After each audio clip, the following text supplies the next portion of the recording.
And something just snapped. You know what it was? Davos, NATO, bunch of gnats. That's what NATO's all about. Come on. NATO flipped. The globalist narratives have collapsed, and suddenly the Arctic is the most strategic real estate on this planet. And it isn't speculation anymore. It seems to be happening in public. Davos is admitting failure, kind of. Banks are getting exposed, sort of. And the old rules are breaking, Jeff. That's right. And when NATO starts echoing Trump's position, you know, because Trump's always right, and the Arctic becomes a priority overnight, you know that this power is shifting fast, and they're acknowledging it. Trump was on the right side all along. And when the power shifts, the markets react. Volatility isn't random. It's a signal. That's right. So tonight we're going to connect all of the dots, not the fanboy dots, but the real dots: geopolitics, money, crypto, leverage, power, all the good stuff that we got to talk about and get into. It's all strategic. And also we'll be asking that question that everybody's been thinking: is this chaos or is it opportunity? What do you say, Jeff? We get into it. Let's get into it. Do you say we get into it? Let's go. We'll get into it. Welcome to On the Chain. Whoa. Here we are, Jeff. Here we are. Boom. Guys, where are you coming in from today? Are you a quick shout out? Anybody coming in from Davos? Who's that? I would think Mark would be coming in from Davos if I had to put my money on it. I'm just saying, if I had to. Mark is he's traveling a fiend. Traveling fiend. He's a traveling fiend. Is he even here? Hawthorne, Florida is here. Yes. Hawthorne, Florida in the house. Yes.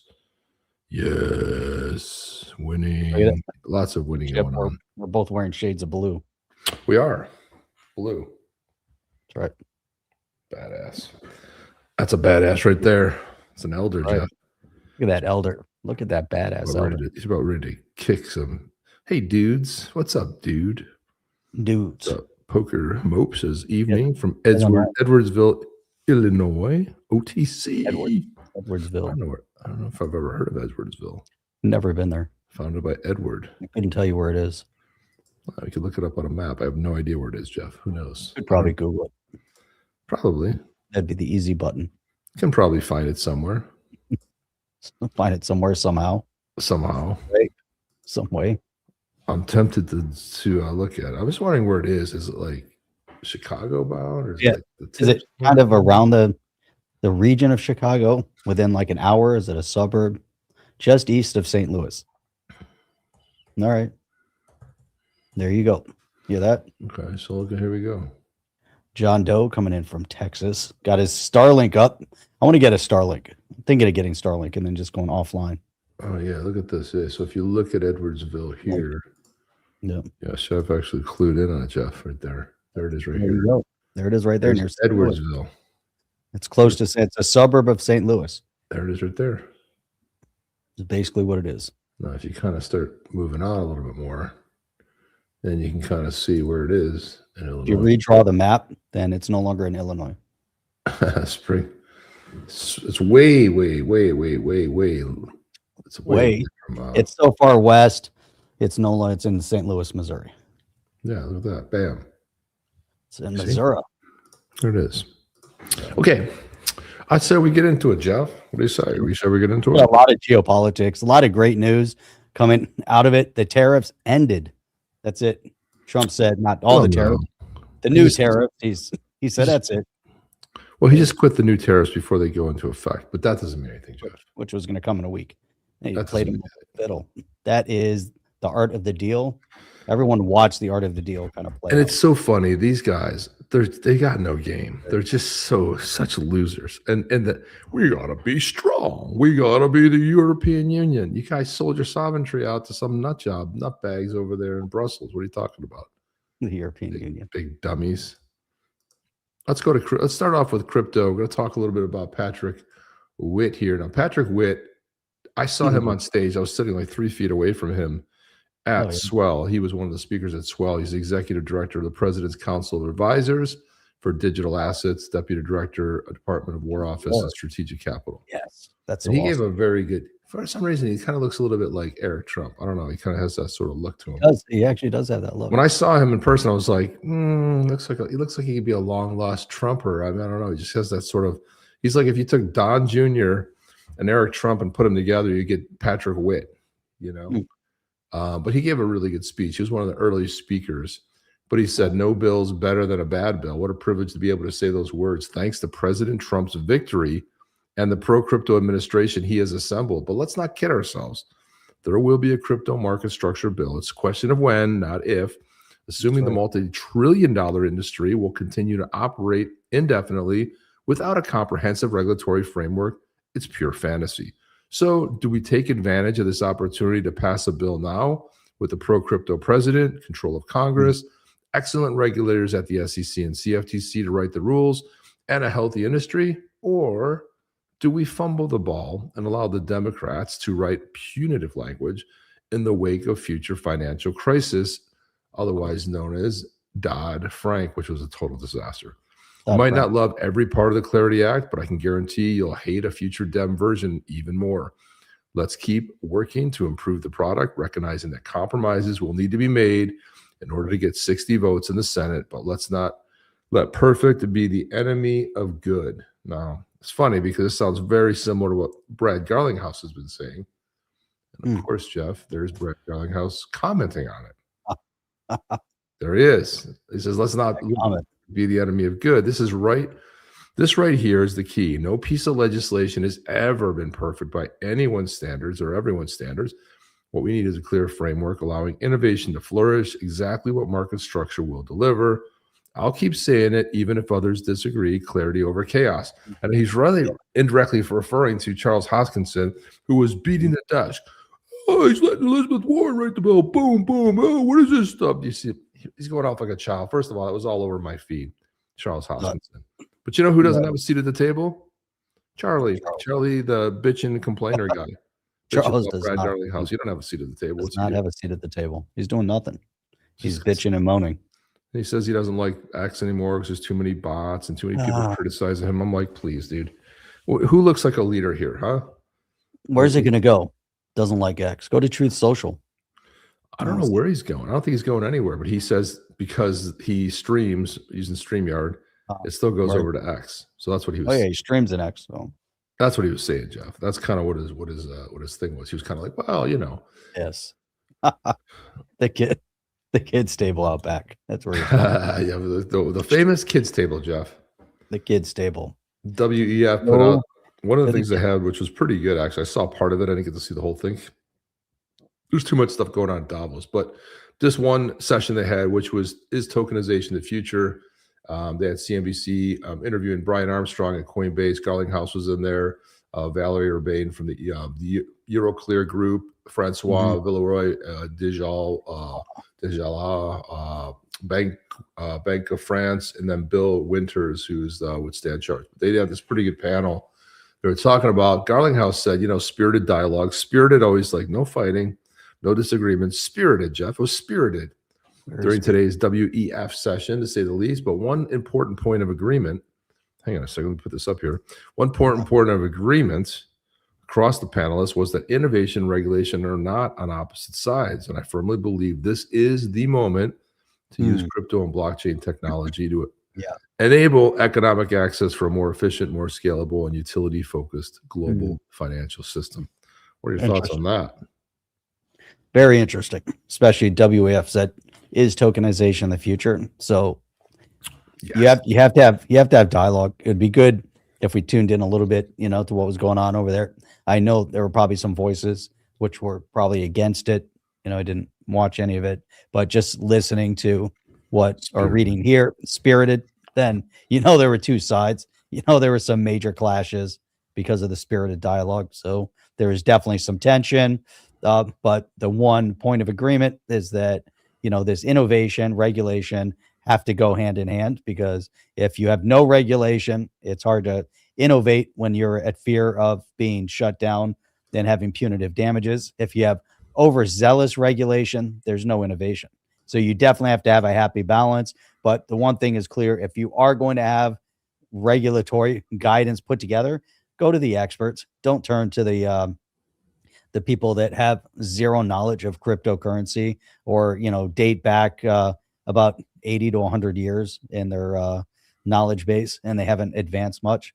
So make sure that we're putting the right foot forward. And I don't know, a lot of those, it's interesting because we could say a lot of things about some of the European leadership. However, if we look at some of the regulatory framework that happened with the FCA over in the UK, or then if you get into Asia, go to Singapore, go through the Middle East, you go to other countries, you're like, wow, these guys are putting forth some regulatory clarity. I don't even know how they made it happen with these idiots that are running their countries. And then we come over here and we're like, we tread slow and steady, but we have a political fight and tension right now. So Garlinghouse said WEF. Think about what's going on here, the fraud and corruption and the zealousness of the left, where they're getting shut down and kneecapped at every direction. They're trying to siphon every last possible dollar. They don't want the people to have the money. So they're going to try to delay and drag out crypto regulatory clarity as long as they can possibly do it, so they can find a way to cheat and defraud the system. Whereas here you have the capitalists, conservatives are like, yeah, let's figure this out. We want transparency. We want decentralization. You have to have law and order. You have to have rules, and we have to abide by the rules. We need borders. We need sovereignty, and we need to be innovative. We have to be leaders in this global economic system. And that's the truth. The left, they want anarchy, chaos, government first, people last, illegals first. It's chaos, right? So I took a lot out of what Brad Garlinghouse said there, too. It wasn't such an easy statement. There was a lot packed into it, a lot of emotion and tension all built into one. Well, you have to kind of like, if you got a seat at the table, look, what you say publicly, what I like about what Brad does, publicly smooth. What she's doing behind the scenes, I hate this, but he gets out there and starts yapping like, this is the worst thing. Sounds like Brian Armstrong. By the way, Brian Armstrong bent that knee faster than you could say hello.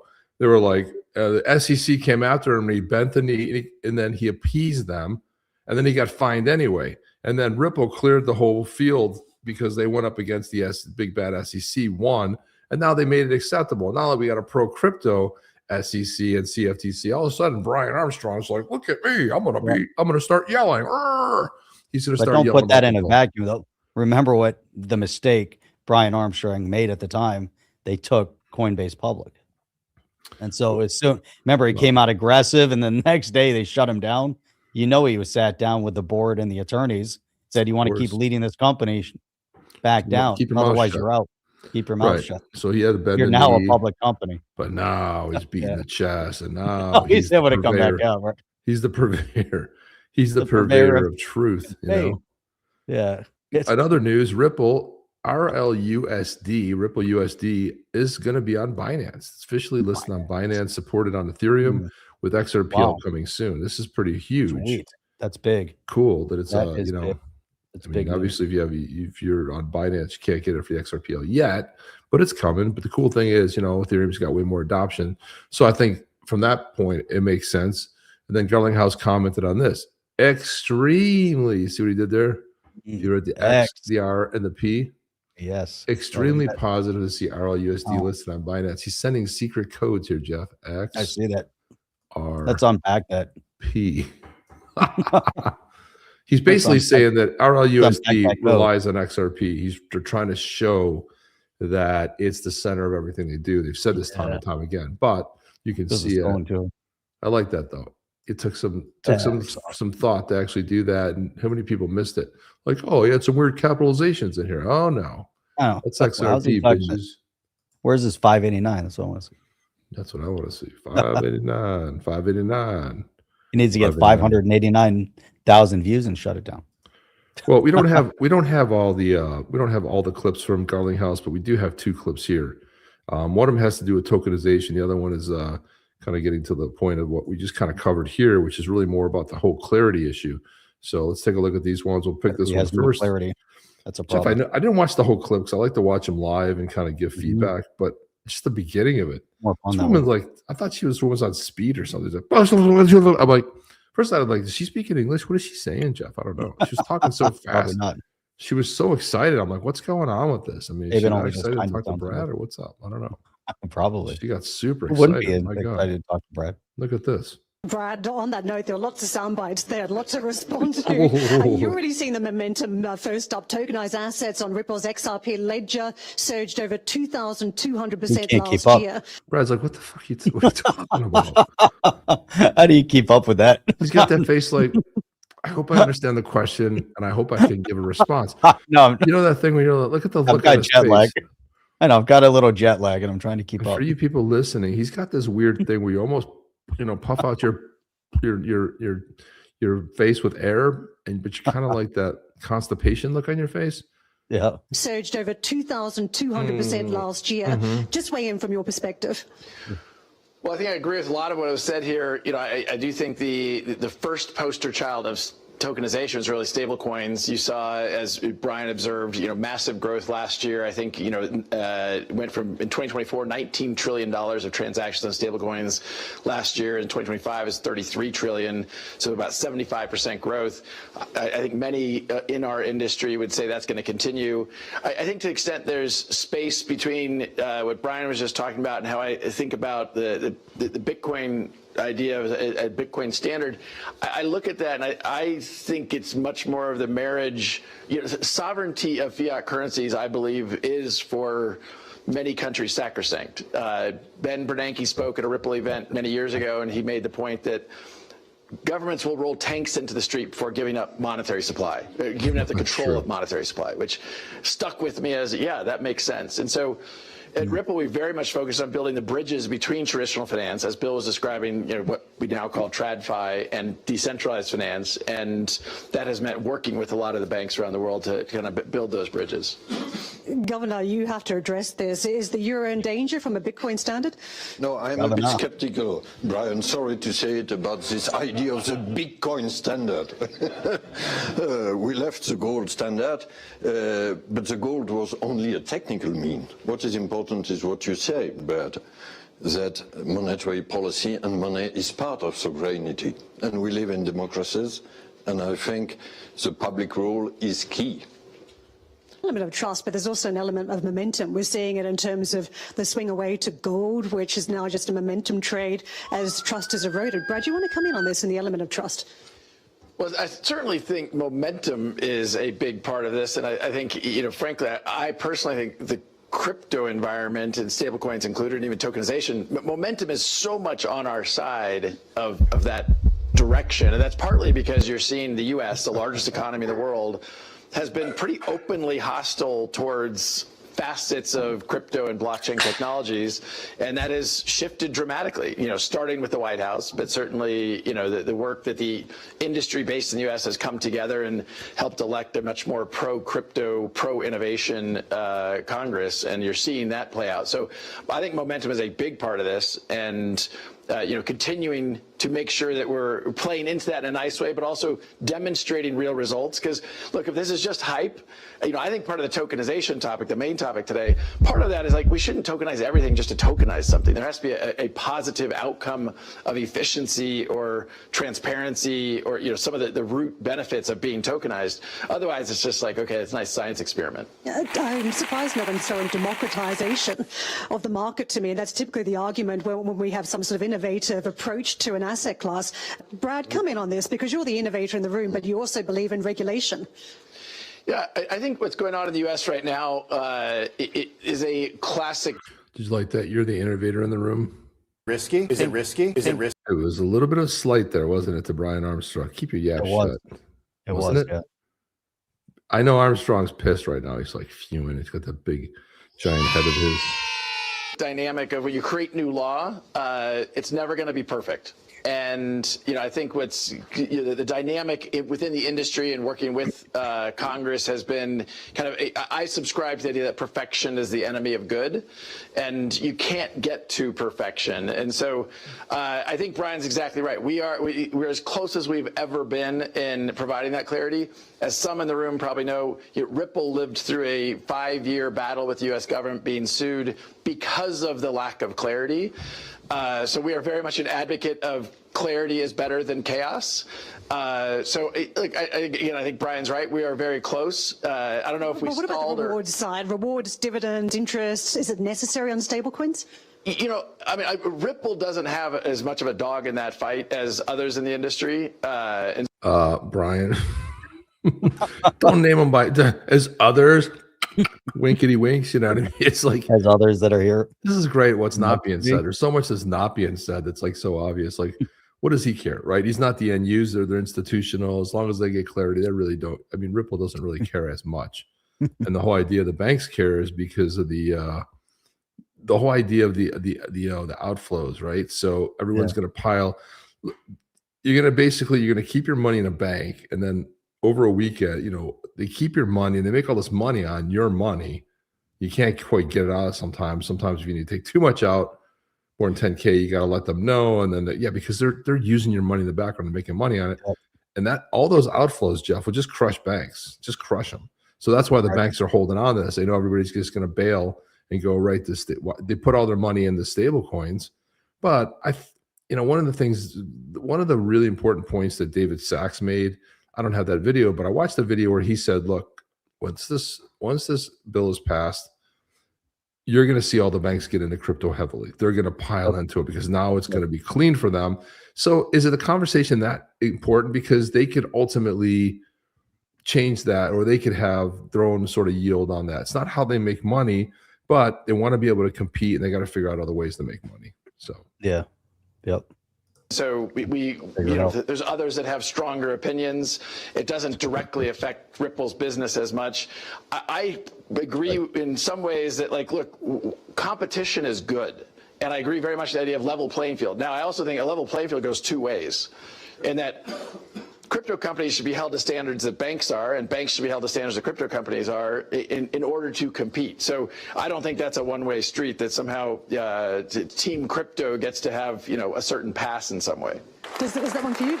Sure. I mean, I'll comment briefly. Not all layer one blockchains are created equal. Some use, as you're describing, proof of work. Some use proof of stake. Some use other consensus models. So I wouldn't uniformly put all of the kind of blockchain infrastructure in kind of one power lens. And so I don't think it's as big as a deal. And what you're seeing is most of the activity of stablecoins today is on more power efficient blockchains, either use proof of stake or a consensus mechanism. Just to add to that, proof of stake uses 99.9% less energy than proof of work, Right. which most of the tokenization is happening on Ethereum blockchain, which uses proof of stake. Not going to touch on that. Does yeah, thanks, Brian, but nobody asked you. Thanks.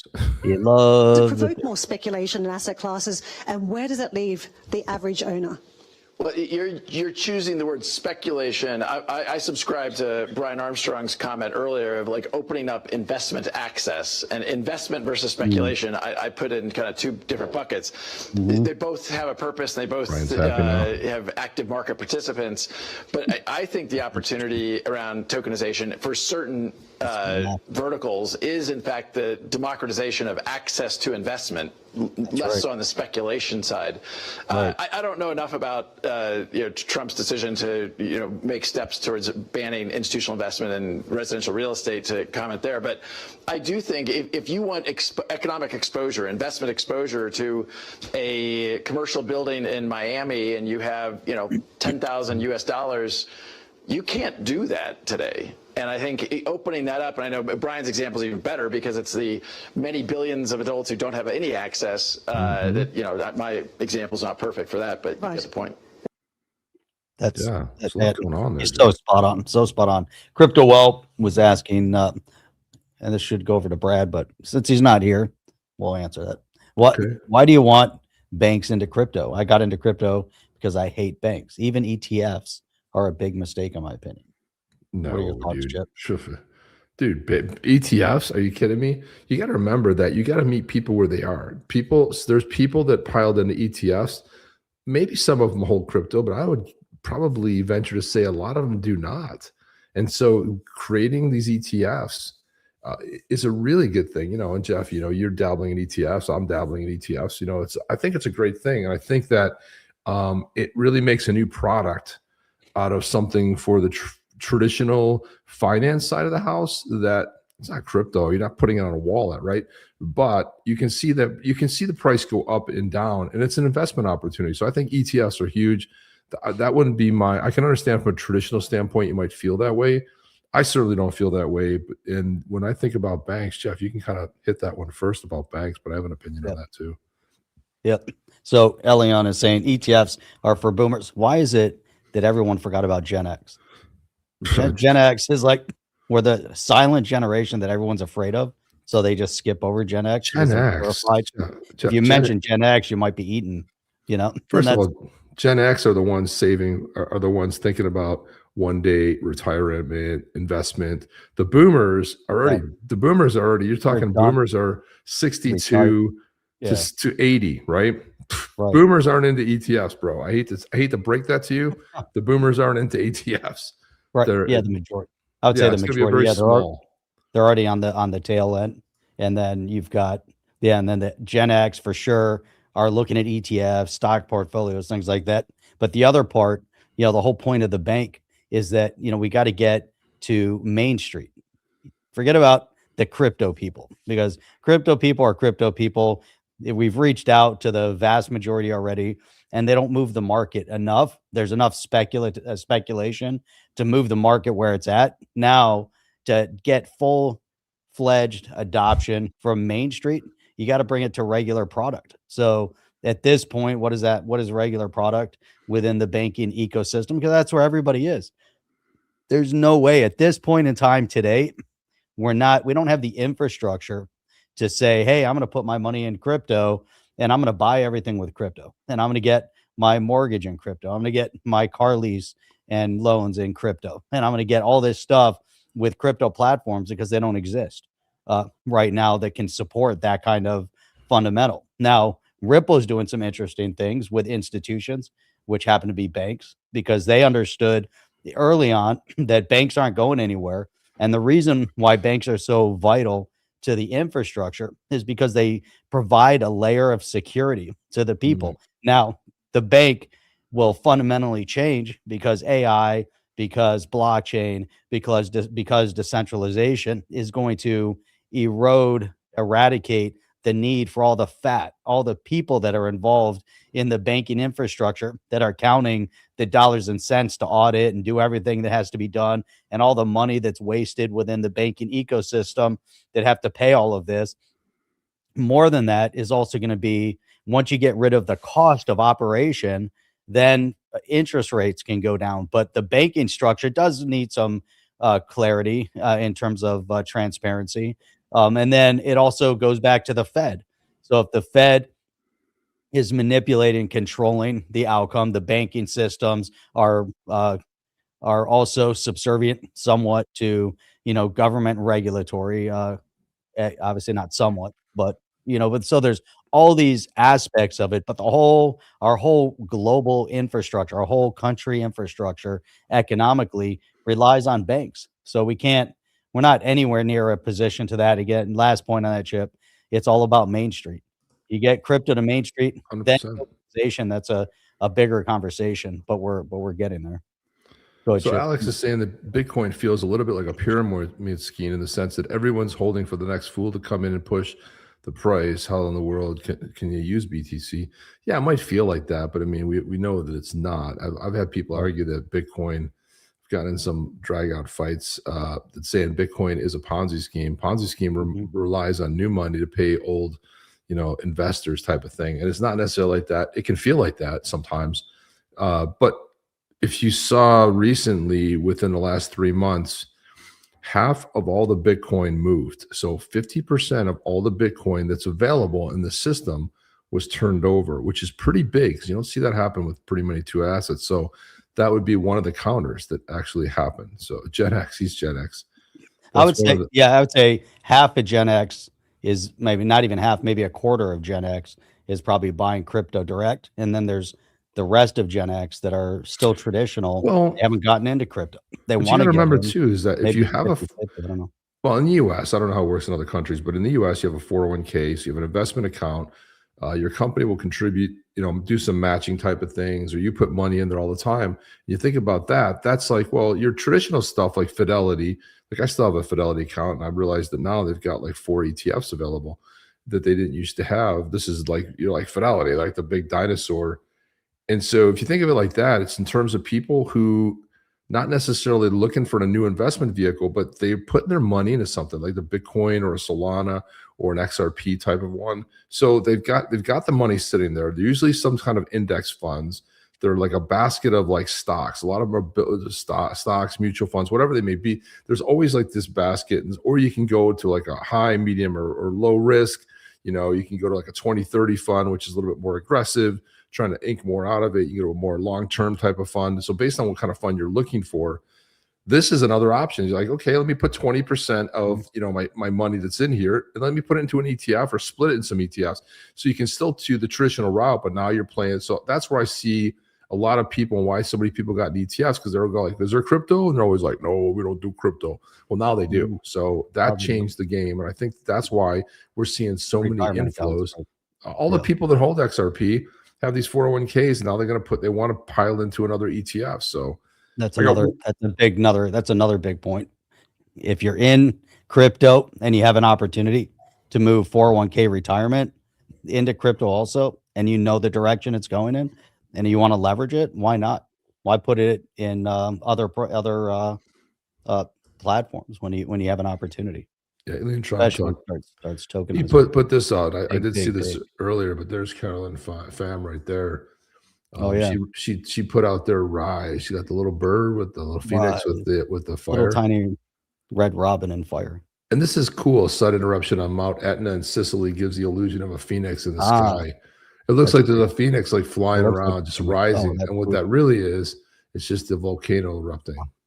Lava. But it looks like a phoenix flying over top of the. Hey, Chip, it's the bottom of the hour, 30 minutes. We're going to get a little more crypto and then heavy into geopolitics. I've got a kick-ass song. We're giving away this little guy. Do you want to play the song now? I'm going to play the song right now. Let's do it. Right at the bottom of the hour. The bottom of the hour. And by the way, this guy that we're giving away is a brute, number 287. Brute. Look how kick-ass. Man, I love the brutes. Look at these guys. Look at that double-edged spear. Man, that guy's badass. And we're going to play a song. So here we go. Get ready. The brutes. The brutes. Let's go, brutes.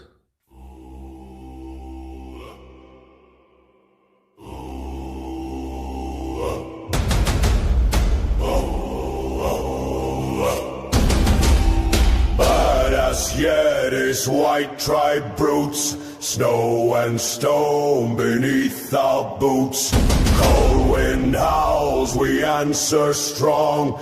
Brute hearts beating is our song.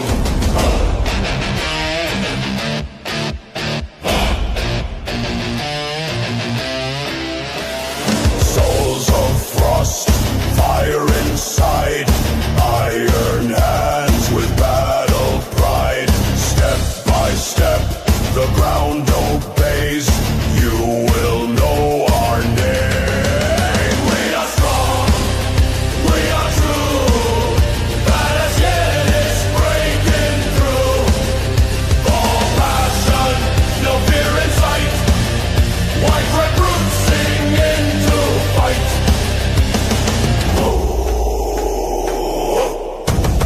When drums beat blood, you turn and run.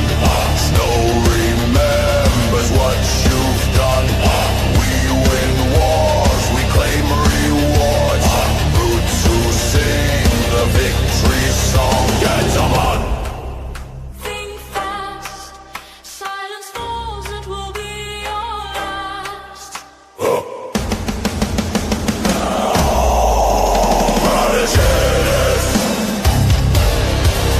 On the chain is on the chain, on the chain. On the chain is on the chain. Badassery.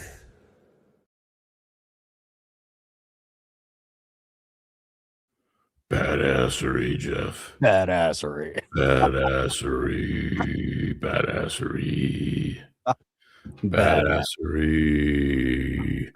Badassery. Badassery. That song should back the deep sea work videos on YouTube. That's right. Badassery, Jeff. I like that badassery. That's good. Badass. We have one more clip from Brad Garlinghouse at Davos. I think it's a shorter clip, hopefully. Let's go. There are lots of sound bites there, lots to respond to. You're already seeing the momentum. First up, tokenized assets. Jeez, what is she saying? Wait a minute. What? Oh, she speaks way On that too note, there are lots of fast. sound bites there, lots to respond to. You're was already set seeing the up. momentum. First up, This tokenized must have been assets on set up, Ripple's Gary. XRP Look at it. ledger She's moving too surged fast. over 2,200% last year. Just weigh in from your perspective. Well, I think I agree with a lot of what was said here. I do think the first poster child of tokenization is really stablecoins. You saw, as Brian observed, massive growth last year. I think It's the same clip. Wow. Never mind. That's Thought so it was a fast. different clip. It's the same one. Sounds different because they're talking fast. Yeah. What's good? Number one. What do you think about that?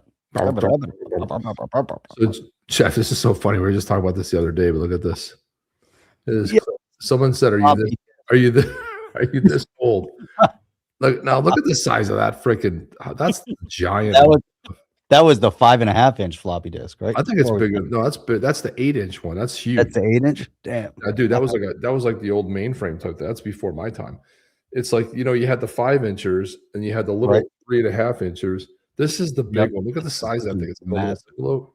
David Schwartz said, "Finally, a post that makes me feel young." Finally, man, they should bring those back. Those things were awesome. Why? They were garbage. They were stupid, Jeff. They were dumb. So people could suffer. Yeah, they were really. Let the young know what we had to suffer. Type in Yeti, guys.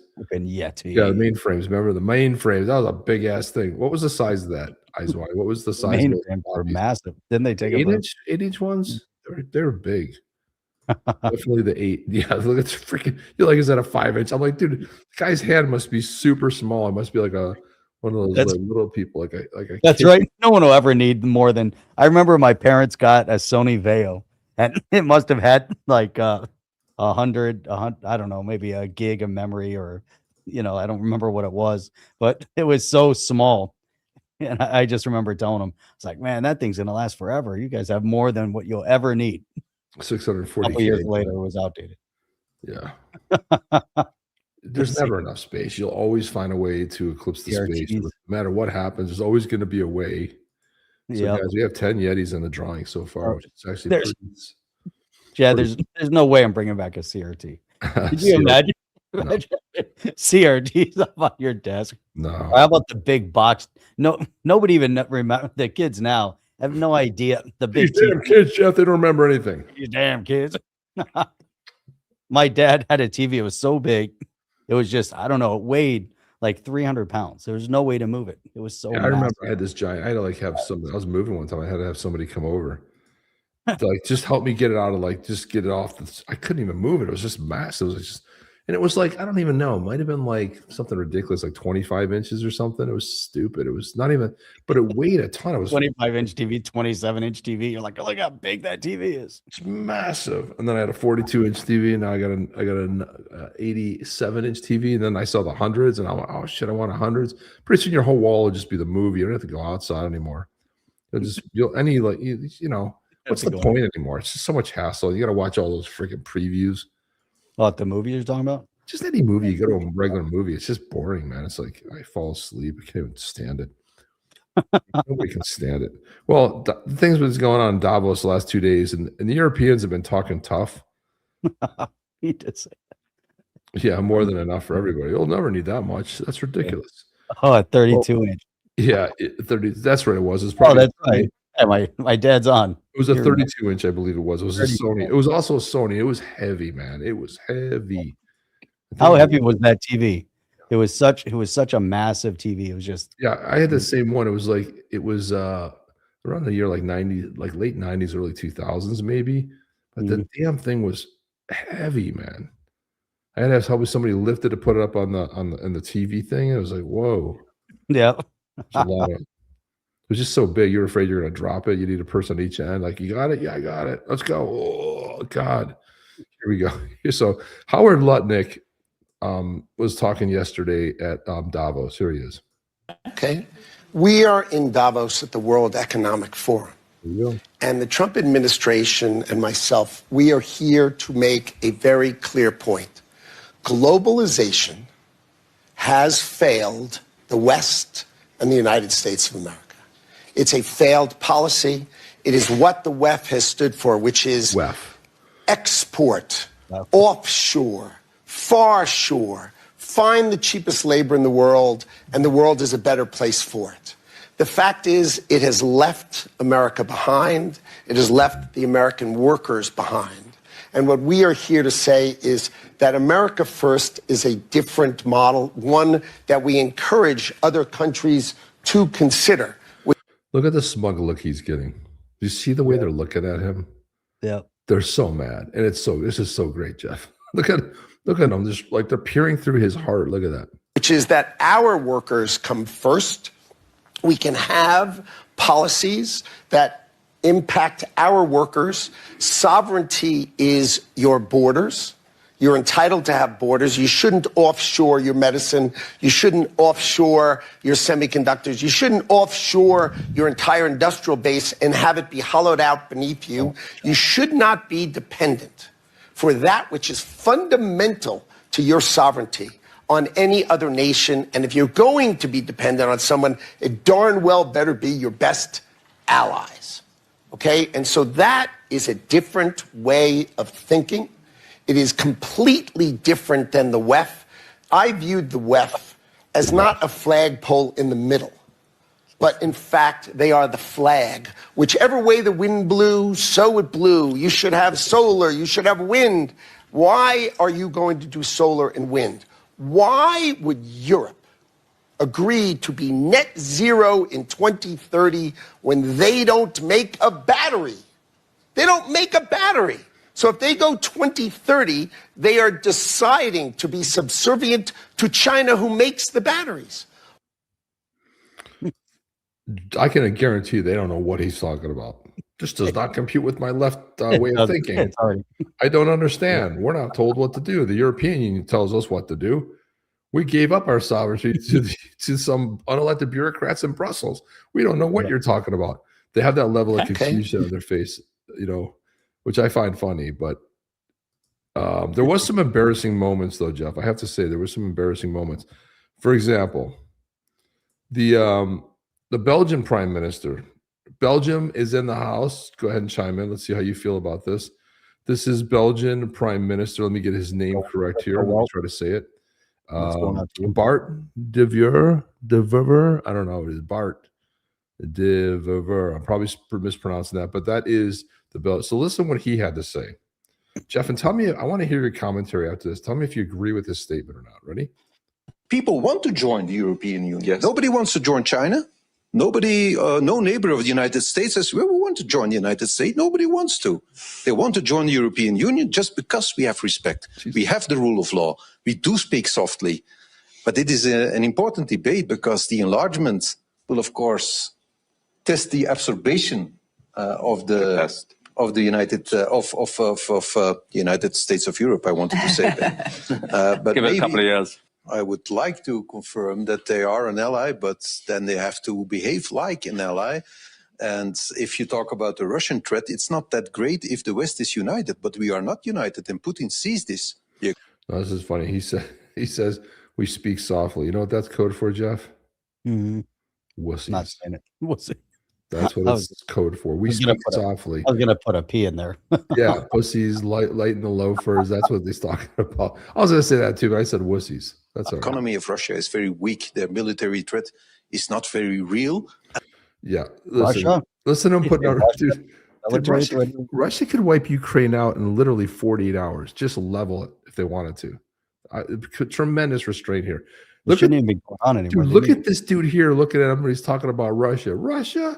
Look at the look on his face. He's like, what you talking about, Willis? It's not very real unless we are divided. But it's exactly what he sees, that we are divided. When we had the last meeting of the Coalition of the Willing. So he can't beat them if they're united, what changes? Nothing. But if they're united, there's no chance they can beat them. What changes? Nothing. In So, Paris, so the here's American what's weird. delegation. For all these years that you had the coalition, the European Union, and even during the previous administration, and all the leftists, all the protesters, all coming out in favor of Ukraine, where did that get anybody? So they were united. They were united against Russia, and then we're still at where we're at. They gave Ukraine money, they send them weapons, they did all this stuff, and we're still where we're at. So where's the threat that all these years they've been fighting, all these people that have died? We still don't see a lot of video from it. But so let's say this is all going on under their guise, under their watch. Where's the united coalition? Where's Russia backing down? Russia hasn't backed down.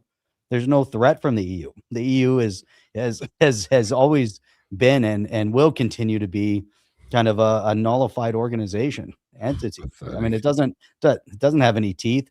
NATO can have some teeth, but even there, where's Russia on that? The whole point is they were pushing Ukraine and they were pushing all this stuff to get into NATO in opposition, and they were going to threaten. I mean, it was all a lot of big threats. And then also we had previous administrations that were talking about the Russian collusion and Russia's this and Putin and Hillary Clinton and Biden, and they kept pointing fingers at Russia and screaming about Russia and Trump collusion and this collusion and that collusion, and they kept using that as a scapegoat.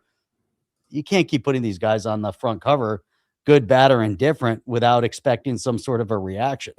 So they kind of built all this up, and now they're going to sit back like their countries aren't under some sort of a threat invasion from third world countries as they're coming in and raping and pillaging across, and they're going to talk about Russia not being a threat. Come on. I mean, these guys, they love to pontificate. Russia is a threat.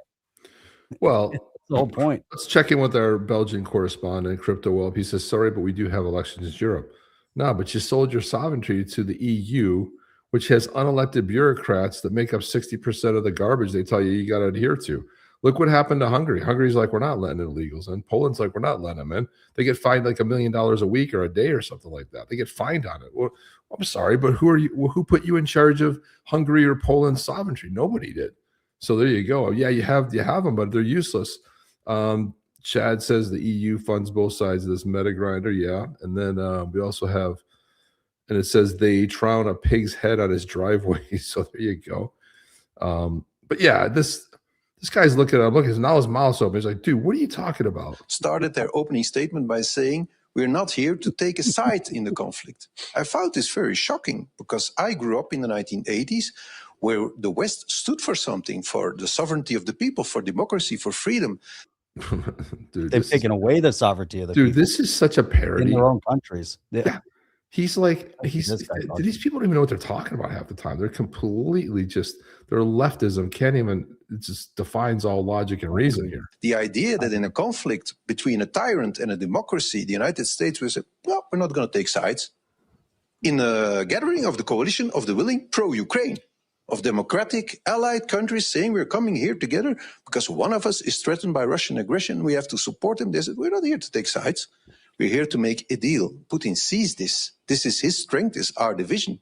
And of course, if he follows the news and says now a NATO country is threatening another NATO country with military invasion, it will not discourage him to continue his war on Ukraine. It will certainly not discourage the Chinese to choose for an imperialistic agenda. First, the question I have to ask every time I hear one of these leaders open their mouth, are you retarded? That's the first thing I think about, right? Are you stupid? Here's why. First of all, Trump's been trying to end this war. And who has been trying to continue it? Germany, France, these other European Union, UK, they want more weapons. You're not beating Russia on any day, anytime. You're not losing 30,000 men getting killed in a conflict a month. And who wants to end it? Putin's like, I'll come to the table, anytime, any place, let's go. Ukraine doesn't want to. And how do we know that with Ukraine? Well, it's not a democracy because when he was in the White House, Zelensky said he is open to elections. Well, here it is. Not even like 60 days later, and he's already canceled the next elections. Not a democracy. Then they got rid of any of the Christian churches there. Yeah, okay, clapped on that. Then they took all the media and made it state run. But sure, keep telling us it's a democracy, right? It's a democracy we got to stand up for. Meanwhile, Russia is a democracy, right? And I just think that there's been so much that Trump's trying to settle this.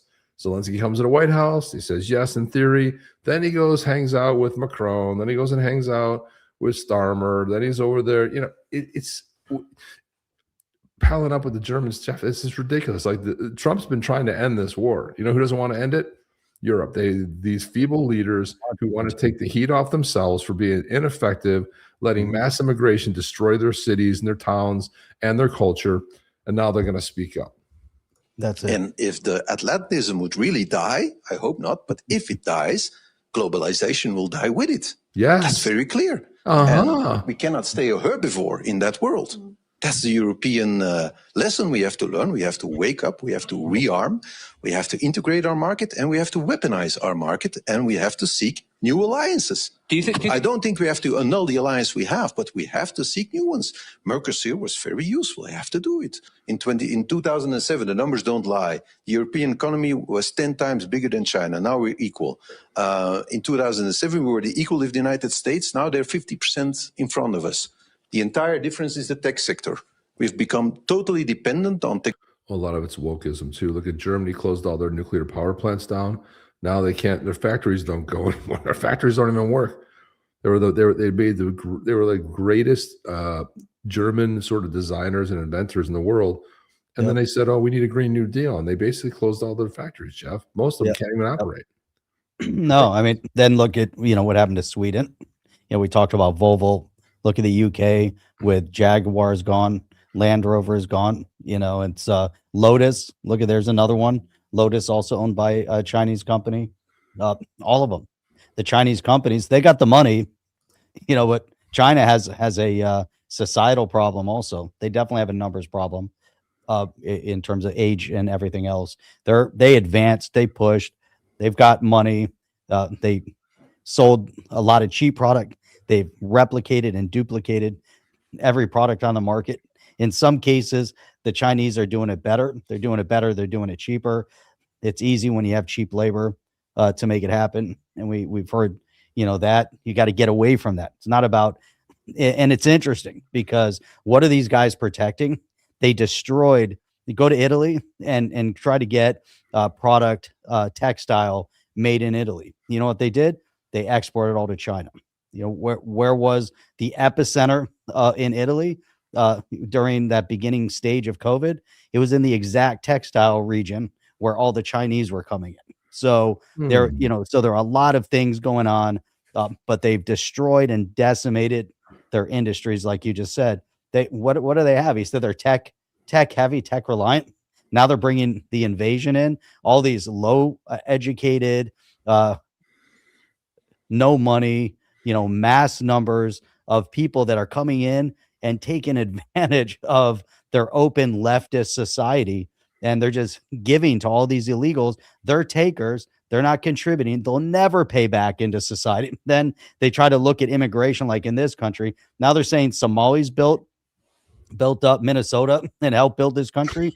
They did not. They didn't do one thing to build up any part of the economy, no part of the society. Now you want to go back in history and look at all the minority groups over the years that have come into this country and contributed and came here because they were looking for a better life. And now you see mass migration that's coming in to supplant indigenous population. And these people are coming in because they want to take tax dollars, not contribute back to society.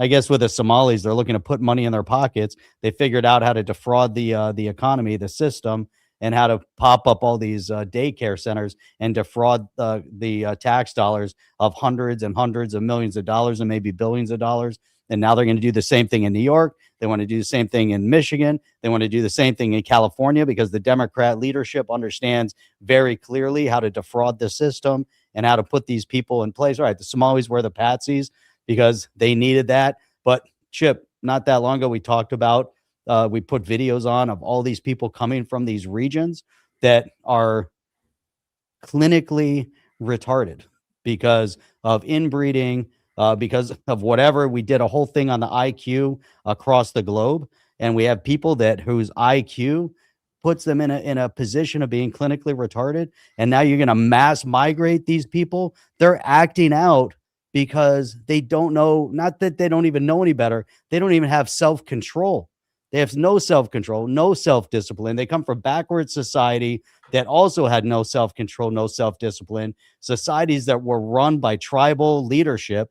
And it's a shit show. Now you're going to bring that culture into your Western civilization culture and expect them with zero way to blend them into society. And you want to expect them to partake. And then you have leadership like this guy that's going to turn a blind eye to it because they're so hyper focused on the Russia-Ukraine thing. And that's it. That's all they care Jeff. about. And well, the funny thing comes down to two things, right? So who are you going to blame? Well, if you're white, you got to blame people for being racist. And of course, if that doesn't work, you just blame the Jews. It seems like it's pretty obvious, right? It's like the easy button. Right? It's like just press the easy button. It's like, well, I must be. It's so funny here on the internet. It's like everybody. Well, Jews, the Christians are the ones that like screwed all this stuff up and blah blah blah blah. It's like, well, it's always like going to be the go-to answer. So Jeff, the Finnish president, his name is Alexander Stubb. Whatever. That's right. At the Learning Center. And they don't know that it's not spelled. They probably still don't understand why people are laughing at it. It's not spelled right. It's missing an N, right? But Jeff, this is Alexander Stubb. He is the Finnish president. He was talking. Now, just check this statement out. It's 11 minutes apart. So thank God, because I remember seeing the first one. I was like, wait a minute. Weren't you just saying 11 minutes apart? Look at this. Talking tough and then gets called out of shit. Look at this. It's a direct answer to the question of this panel. Can Europe defend itself? My answer is unequivocally yes. Without the Americans? Without the Americans. I mean, how? Well, look. But you're relying on them for these key elements. You've said earlier that Europe can defend itself without the Americans. If it comes down... not exact, Mike, so that's not a quote. More or less, more or less. We'll go back to the transcript. More or less. More or less. I love journalists. Oh my God. But if it comes... They didn't all hear it. This is the best thing ever. Direct answer.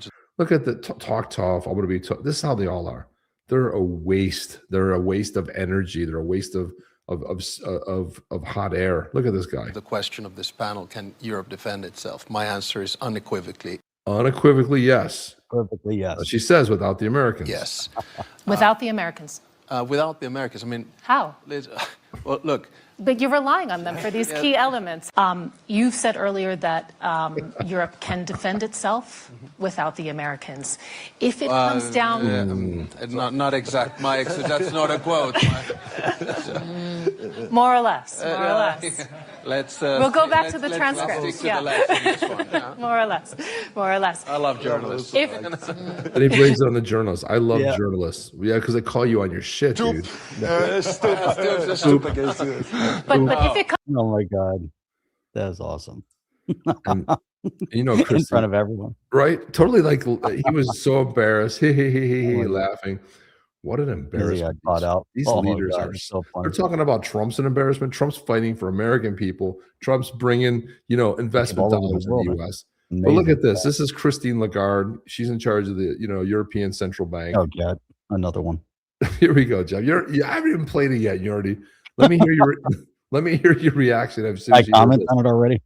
I want you. You can comment on it because you're going to be right. You don't have to hear the clip, but we'll hear it just to humor people. Here we go. Ready? It's a short clip. And she always talks with such authority. You're nobody. You run a central bank. You're nobody. This is a wake-up call, a bigger one than we ever had. And I think that Europe is going to look at its strength, look at its weaknesses, do a big SWOT analysis and decide what do we need to do to be strong by ourselves, to be more independent, to rely on the internal trade that we do with each other so that we can just not ignore, but at least be prepared and have a plan B just in case the normal relationship is not restored. So Jeff, she calls it a wake-up call. What do you call her assessment of the wake-up call? It better be a wake-up call. It's a wake-up call that there's a new sheriff in town. We're bringing back American exceptionalism. Now, the U.S., I don't care what anyone around the world, thinks about the US or thinks about Trump or thinks about whatever, the whole point is historically, and it's taken time. World War One took the US a little bit of time. We got involved. World War One ends. World War Two took us a little bit of time. Finally get involved. World War Two ends. We came to the rescue of Europe 2 times in massive fashion. And then 9/11, we get hit. We have a few allies that joined us, to fight back and kind of start going after terrorists. And then what happens 24, 25 years after 9/11? All of Europe is now completely, overrun, invaded. Not just there, also here. But the whole point is that it's a wake-up call that things need to change. That's the wake-up call. She's got the wake-up call wrong. The wake-up call is for them. They got to wake up because we're not going to be patsies any longer. So 100%. it's time to put an end to this. Well, the problem is, so I had, unfortunately, sometimes just to like clear the air in my own head, I have to like respond. Not that anybody ever reads this stuff. Sometimes you just got to, well, we'll read it here. So it'll always get some, it'll always get a little bit of press. But I had a comment on this. Here we go, right here. So this is Europe. This is Christine Lagarde. There she is. We need to look at its strengths, its weaknesses, blah, blah, blah, blah. The wake-up call. And I was like, Europe, wake the hell up. You've been hitting the snooze button for years. Now the alarm is screaming at you. Your economies are barely crawling along to a pathetic 1 to 1.5% GDP growth in recent quarters. Projections for 2025-26 hover around the same limp numbers. The Eurostat and IMF data show the euro area roughly 0.2 to 0.4% quarterly of annual growth, about 1.3 to 1.4%. That's not recovery. That's stagnation dressed up as progress, while the rest of the world, especially the U.S., under stronger leadership, leaves you in the dust. You swallowed the woke poison and the suicidal Green Deal fantasies. You shackled your industries with high energy costs, virtual signaling, regulations, net zero delusions, and kill jobs and competitiveness. Congratulations, you've turned reliable energy into a luxury, handed manufacturing advantages to countries who don't even handcuff themselves with ideology. Worse, you've handed your national sovereignty to a bloated, unaccountable European Union monster run by unelected technocrats in Brussels who dictate terms while you pretend it's cooperation. Sovereignty isn't a suggestion. It's the foundation of a functioning nation, and you've traded it for bureaucratic bloat. And let's not sugarcoat the open borders disaster. Mass uncontrolled migration has turned streets into unsafe, with sexual violence and rape reports surging across multiple countries. Eurostat notes sexual violence offenses up 79% from 2013 to 2023, and rape cases more than doubled. Germany and UK data show disproportionate foreign national involvement in sex crimes and low conviction rates. In many cases, young women are paying the price in increased assaults. Yet, prosecutions and real consequences remain a joke in too many places. Diversity isn't a strength when it comes to the cost of safety of social cohesion. Trump literally warned you in his first term about energy dependence, unfair trade, loss of sovereignty, and the dangers of unchecked migration. You laughed, virtual signaled, doubled down on the same stupid failed policies. Now look at you, declining, divided, increasingly irrelevant on the global stage. This isn't a gentle nudge, it's a brutal reality check. Keep ignoring the warnings, keep clinging to your sacred cows of ideology and super nationalism, and then watch your continent fade into mediocrity. Or finally grow a spine, reclaim control, secure your borders, ditch the self-sabotaging green dogma, and start acting like nations that want to survive. Clock is ticking and you've wasted enough time. There was my counter to Christine Lagarde's wake-up call. That wake-up call, Trump dialed it up in 2016. When he spoke at the UN, he told them right to their faces, you guys got to stop this. They laughed at him. Well, who had the last laugh, Jeff? And he's coming and told them again. He's told them again right to their face. I mean, this is the greatest thing ever. He's told them, how many times has he mentioned it? Time and time again, he's coming. He's got to mention it. He's got to bring it up. I mean, it's been written. It's been shown. The president of El Salvador, the president of Argentina, you see all this stuff that's going on globally where they're reclaiming their countries, but the Europeans are a little bit negligent. I think we have an opportunity right now in Germany and an opportunity in Italy to try to reclaim, and other than Poland and Hungary and some of the other countries that are there throughout Europe. But those countries have an opportunity. The rest, I hope France, I see people marching in the streets of France. I hope that France kind of gets their act together. They're definitely, under the gun.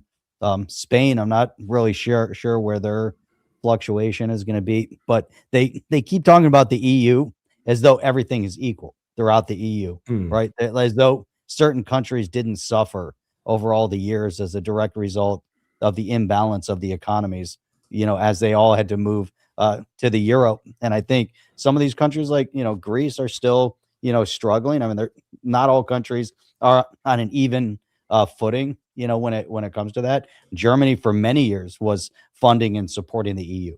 So, how does that work when Germany finally says, what, enough's enough. We're not funding the EU any longer. What happens to the rest of it? Where does that go? Look at that comment. Their alarm clock sounds like some kind of a prayer call. Oh my God. I love the comments in here. Well, the AfD leader, the leading candidate for president, she said she's ending and she's re-immigration. So she's kicking out, she's closing the borders, kicking out people. Sounds very Trump-esque. Yeah. And she says they're leaving the European Union. Now that would collapse it. So in France, but you mentioned Javier Milei, the Argentinian president. Here's what he said. Time now, and for some strange reason, the West began to turn its back on the ideas of liberty. That is why in this same place in 2024, I stated that the West was in danger as a result of having embraced increasing doses of socialism in its most hypocritical form, which is wokeism. In turn, in 2025, I explained the mental parasites sown by the left in humanity. However, 2026 is the year in which I bring you good news. The world has begun to awaken. The best proof of this is what is happening in the Americas with the rebirth of the ideas of liberty. Therefore, the Americas will be the beacon of light that will once again illuminate the entire West, thereby repaying the civilizational debt with expressions of gratitude towards the foundations in Greek philosophy, Roman law, and Judeo-Christian values. We have a better future ahead, but that better future exists only if we return to the roots of the West, which means returning to the ideas of liberty. May God bless the West. May the forces of heaven be with us. And long live freedom, damn it. Thank you very much. I love this guy, man. That's a fantastic speech. It's amazing. You think about where Argentina was, and think about where what Bukele also did, El Salvador. I mean, these countries were on the brink. Argentina on the brink. It was not safe, and their economy's in ruin. And you had the socialist mindset that was getting ready that we saw kind of sweep across South America, and socialism was taking root throughout South America, Cuba, Venezuela. Cuba obviously manipulating, controlling Venezuela. The influence coming from Russia, the influence coming from China. They do it on purpose. There's resources. It's control. There's all sorts of components to that. And I love what that guy said. I mean, he's so spot on. Need to take that, inject it into Europe. Let the EU kind of break down. The EU has been kind of good and bad. It's good. Oh, so there's open borders, easy to travel throughout throughout Europe. They have one shared currency. I don't know. When I'm traveling around country to country, the way it used to be, when you'd be able to get indigenous currency, the sovereign currency, versus now everyone's trading in the in the euro. It's easy, I guess, as you're traveling, but I don't know. It takes a little something out of every country having their own currency and that experience. Now with credit cards, you kind of get away from that, but there was something about that change of money and looking at who's on the bills and the coins and all of that stuff. Kind of lose that with it. European Union isn't the United States. They're trying to. But they sold it as that, Jeff. They wanted to sell it as like this united thing, but they didn't talk about the part where they would just dictate shit and like you were supposed to just suck it up. Yeah. There were so many zingers by Trump, and here's one. Here's a zinger by Trump from Davos. This in World War II, when Denmark fell to Germany after just 6 hours of fighting. and was totally unable to defend either itself or Greenland. So the United States was then compelled, we did it, we felt an obligation to do it, to send our own forces to hold the Greenland territory. And hold it we did, at great cost and expense. They didn't have a chance of getting on it, and they tried. Denmark knows that. We literally set up bases on Greenland for Denmark. We fought for Denmark. We weren't fighting for anyone else. We were fighting to save it for Denmark. Big, beautiful piece of ice. It's hard to call it land. It's a big piece of ice. But we saved Greenland and successfully prevented our enemies from gaining a foothold in our hemisphere. So we did it for ourselves also. And then after the war, which we won it big. Without us, right now you'd all be speaking German and a little Japanese, perhaps. A little Japanese. He's the best. You'll all be speaking German. There's like there was a couple of ha-ha-has in the crowd. You're not going to get a lot from this group. I mean, you're just not. But I want to go to Mark Root here from he's in charge of NATO, and we're going to lead into the whole Greenland conversation here. Statements from me will not add anything here. And when it comes to the Arctic, I think President Trump is right. Other leaders in NATO are right. We need to defend the Arctic. We know that the sea lanes are opening up. We know that China and Russia are increasingly active in the Arctic. There are 8 countries bordering on the Arctic. 7 are a member of NATO. That's Finland and Sweden and Norway and Denmark, Iceland, Canada and the US. And there's only 1 country bordering on the Arctic outside NATO, and that's Russia. And I would argue there is a 9th country, which is China, which is increasingly active in the Arctic region. So President Trump and other leaders are right. We have to do more there. We have to protect the Arctic against Russian and Chinese influence. And that's exactly what NATO ambassadors decided to do in September. We are working on that, making sure that collectively will we defend the Arctic region. That's huge, man. I mean, that's quite honestly very, very huge. And then he kind of Trump talks about this two more times here. More on that. We have a concept of the deal. I think it's going to be a very good deal for the United States, also for them. And we're going to work together on something having to do with the Arctic as a whole, but also Greenland. And it has to do with the security, great security, strong security, and other things.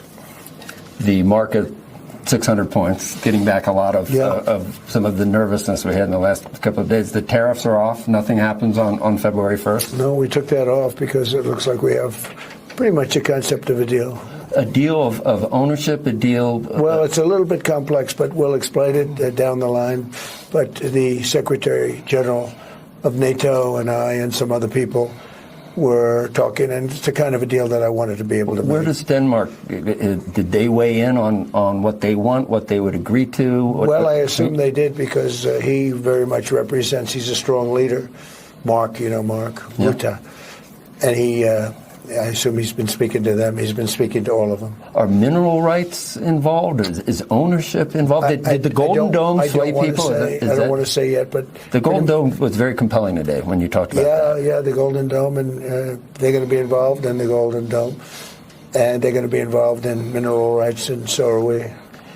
It's not specific enough to know at this point how long this lasts, whether it's... Forever. Forever. It'll be forever. For Greenland at this point. Yeah. Forever. That's staggering. That's better than a 99-year. This is what, 2 hours after. It's better than the Obama deal with the famous Iran nuclear deal with a 9-year deal. No, this is forever. This is a long term. It's forever, Jeff. Forever. That's it. That guy's trying to get something out of him, and Trump's not budget. He's like, tell me a little bit what's going on. I mean, tell me what's going on. Is that so what happened? And it's like 2 hours after the speech, all of a sudden they put together some kind of a deal. It sounds like they're going to be able to license something long-term, sort of, they're not going to take it over, but basically they're going to give carte blanche to the United States. Jeff, this was one of these zingers that kind of came out. And start maybe move there. That'd be kind of cool. The people were like, what? This came out like nowhere. Listen to this one. Miles away, separated by a giant ocean.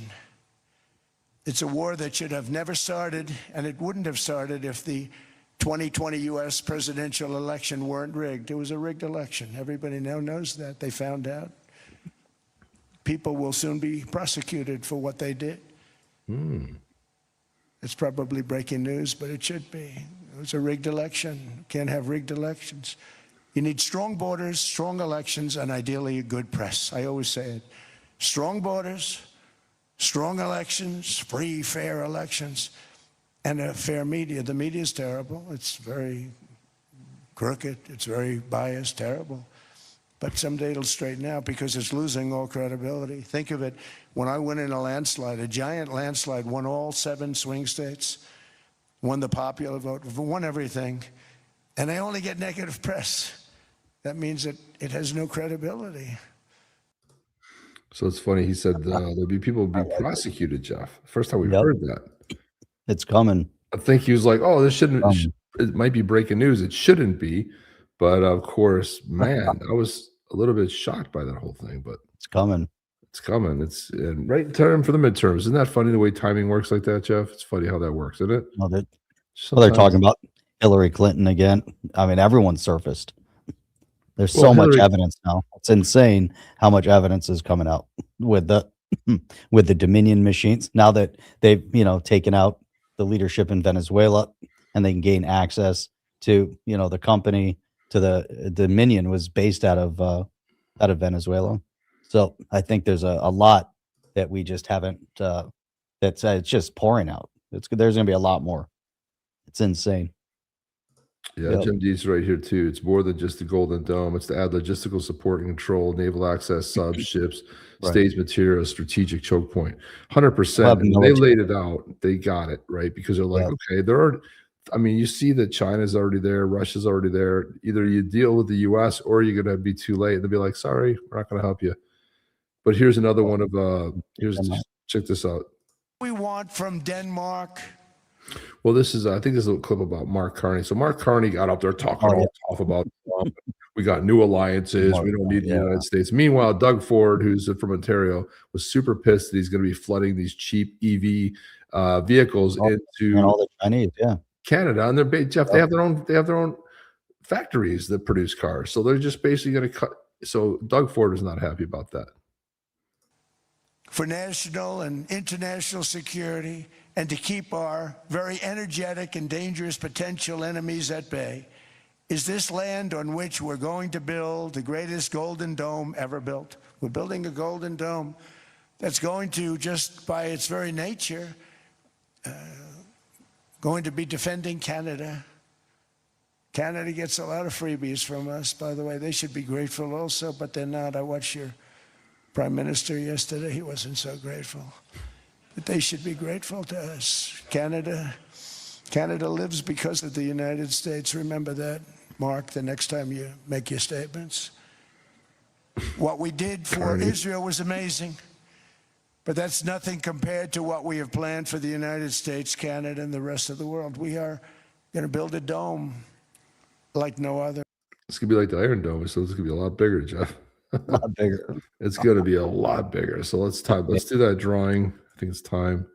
That time? Candles, please. It's time, dude. We're going to do that. Let's get ready to roll that puppy, would you? Yeah, let's get this song going real quick. Batteries hate winners. Yeah, of course they do. One last roll through on the brutes for battle. Here we go. That's really.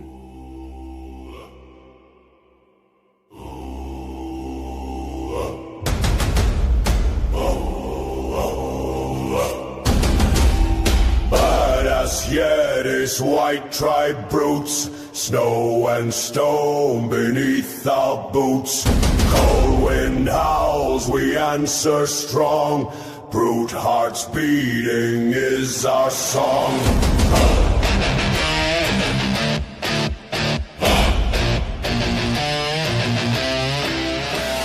Souls of frost, fire inside, iron hands with battle pride. Step by step, the ground obeys.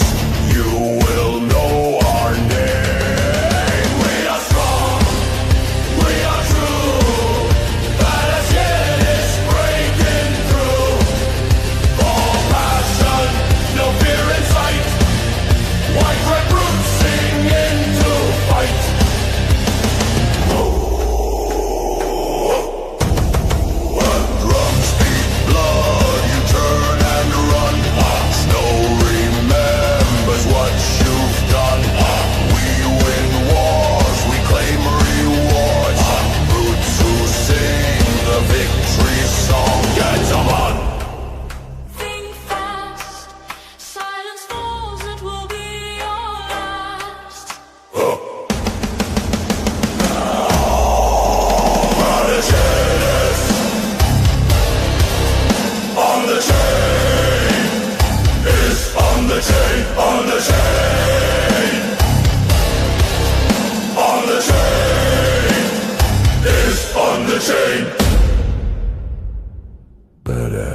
Badassery.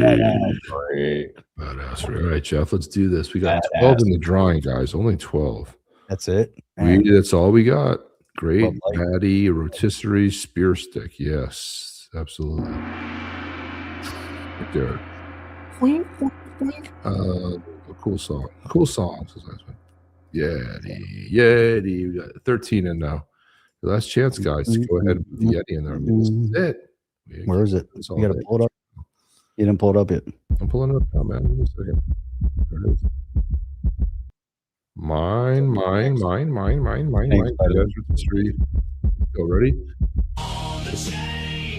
Badass Yeti on the battle. Here we go. Who's gonna win?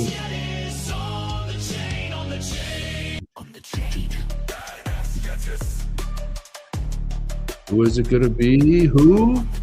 Oh, Rod Hale. Rod Hale. 589. Rod Hale with his big old gun. Yeah, Rod, winner, chicken dinner. You got your Rod Hale. There he is. Rod Hale. He's ready. Ready. Rod Hale. Yeti. Huzzah. Rod Hale is ready. Okay, get your wallet, Rod, and we'll toss it over to you, man. Congratulations, rolling in. Beautiful, beautiful. Badass Yeti. Yeah.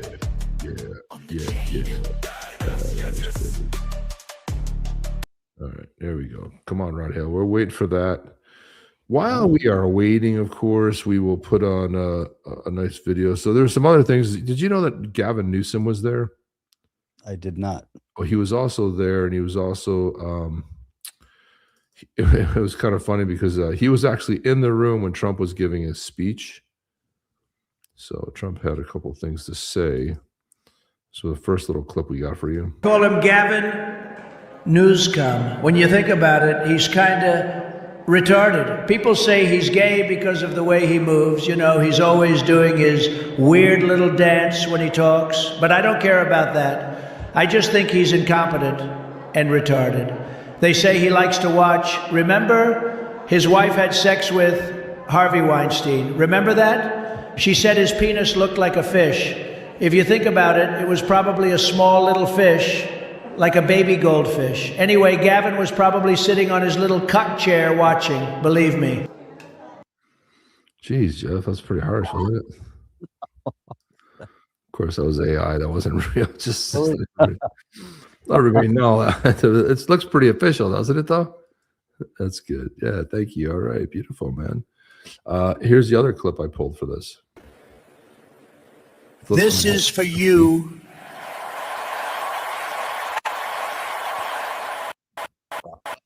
The middle finger. He gave him the middle finger, Jeff. He gave him the total of the middle finger is what he gave him. That's what it was. He also Ready, Rod. You know your pal Ilhan Omar. Oh yeah. She was talking and Trump came out and said something. Or listen to this. White men. Quiet piggy. Quiet.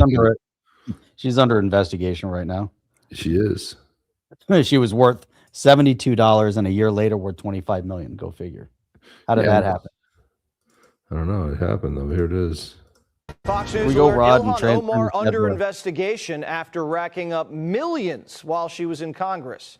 Senior national correspondent Kevin Cork has it. What's up, Kevin? Good to see you, my friend. What's the old saying? Follow the money? Well, that's precisely what the House Oversight Committee is doing. They are probing squad member Ilhan Omar's skyrocketing family wealth, Jesse, especially in the wake of that $9 billion, some would argue $19 billion, Somali social services fraud scandal that exploded in her district in Minnesota. The oversight chair, James Comer, says his team's lawyers are exploring the extraordinary step of subpoena firing Omar's spouse over his curious business practices? Republicans want to know how the Somali-born Omar and her politically connected husband, Tim Minette, went from being nearly broke to being worth around $30 million in just a year, according to her 2024 disclosure forms. Quoting Comer now, there are a lot of questions as to how her husband accumulated so much wealth over the past 2 years. It's not possible. It's not. And he's a money guy. Minette and his partner, Will Haler, back in 2022, formed an investment firm, Jesse, named Rose Lake Capital. They had $42 in their bank account at the time, but in a year, up to $25 million, according to Omar's filing. By the way, he also has a wine business that went from next to nothing to millions on its books. Not surprisingly, associates were so perplexed about the irregularities, they brought information and attention to the feds to, look into it. Now, for her part, the Congresswoman has repeatedly, and I say defiantly, denied any wrongdoing while being also careful to criticize the ongoing probe. But, sometimes they say, Jesse, the ones who yell the loudest have the most to hide. Well, innocent until proven guilty. I'm sure everything was perfectly legal. We're just checking to find out. It was all on the up and up, as they say, Jeff. It was all legal. Nothing weird happened. Nothing improprieties. It was all just absolutely 100% good. Boom. There we go. I just transferred Rod his 287, proud owner of a Brute. And then as I was looking through the records, I saw that we had a note that said, we owe you one. And that was under Rod from like last year, actually. So somehow fell through the cracks. And so, Rod, I sent you a Brute. And then also, I just sent you one of the little prowlers. That's pretty kick-ass. Oh, nice. So, Rod, you just got 2 badass Yetis that were just sent over to you. Fantastic, dude. Beautiful. I love that. I love how that. I love it. Yes. 2. That's 2. All right. Well, that's there you go. I remember. See, Rod remembers. Pepperidge Farm remembers. It's awesome. Yeah, there you go. Awesome. It is awesome. Cool, man. All right. Well, that's all the time we have, guys. It looks like we will be seeing you on Monday morning, Saturday morning, Jeff. When is this show on anyway, Jeff? Monday. We'll be back Saturday morning, 8 a.m. Eastern Standard Time, not Monday, not Tuesday, not Thursday, not Friday, but Saturday morning, 8 a.m. Eastern Standard Time. We'll be back. We do stream, as you guys know, Saturday, 8 a.m., Sunday, 8 p.m., and Wednesday, 8 p.m., sometimes 8:20. Today we went late. We started at 8:20, went to 9:50. We got a whole hour and a half of pure streaming bliss. That's right. And there's one shot that was taken with Gavin Newsom and Trump. Look at this right here. They see it? There you go. Okay. Gavin Newsom has the knee pads on. That's weird. I don't know, that must be AI, Jeff. That can't be real. Do you think that's real? I don't think so. I don't think so. I'm not sure it is. Yeah, I'm not sure that it is real. Anyway, guys, we'll see you guys at the next one. Yeti. See you guys. Have a great Yeti week, and we will see you on the next one. Chip and Jeff. Oh, almost not late. I'm hitting the button. Nothing's happening. Are you down with OTC? Please like, subscribe, and click the bell to be notified when the next video drops.